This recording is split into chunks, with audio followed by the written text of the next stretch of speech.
If you are preparing for BA, MA, UGC NET or any other English literature exam, this is one topic you simply cannot afford to miss: marginality in English literature. Welcome to today's video, friends. Marginality in English literature refers to a situation in which some individuals or groups are pushed to the borders of society. They suffer discrimination due to race, caste, class, gender, religion, disability, language, or culture. Identity alienation, loneliness, oppression, injustice, resistance, freedom, equality, human dignity, and social justice are some of the themes of marginal literature.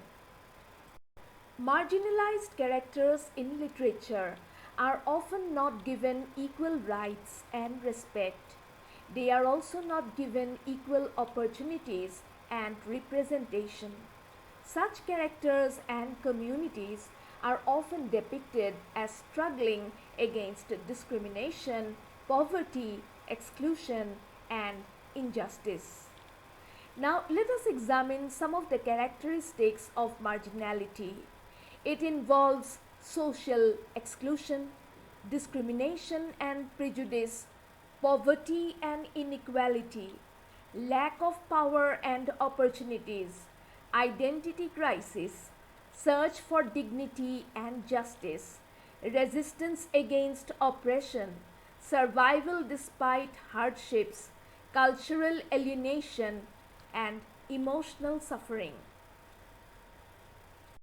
What are the main causes of marginality?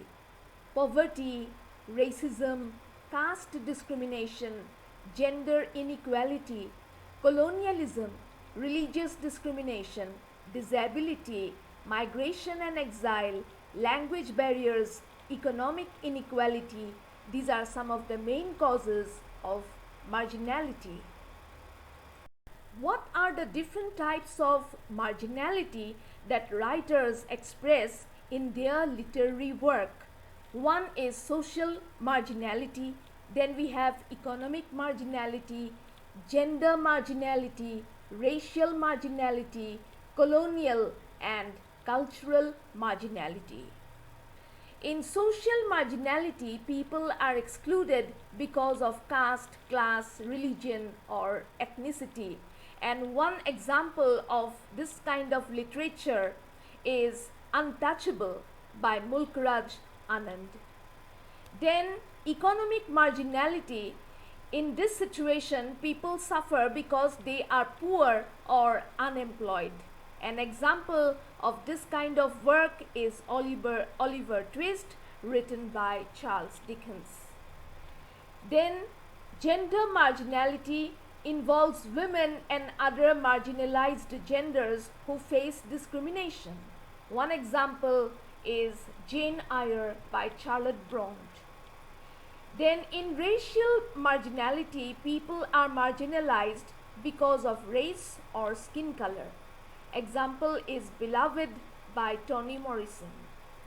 Then colonial marginality involves colonized people who lose identity, freedom and culture under imperial rule. An example of this kind of work is A Passage to India, written by E.M. Forster. And then cultural marginality involves minority cultures who are ignored or suppressed by dominant cultures. Now we are going to look into some of the major writers connected with marginality. They include Charles Dickens, Toni Morrison, Chinua Achebe, Mulkraj Anand, Arundhati Roy, Virginia Woolf, Alice Walker, and James Baldwin. Importance of studying marginality. It gives voice to the oppressed, promotes equality and social justice, helps readers understand different cultures, encourages empathy and compassion, questions discrimination and injustice, highlights human rights issues, and broadens our understanding of society. With these words, I would like to end today's video. Let me know if you have any questions. And thanks for being here. Bye for now.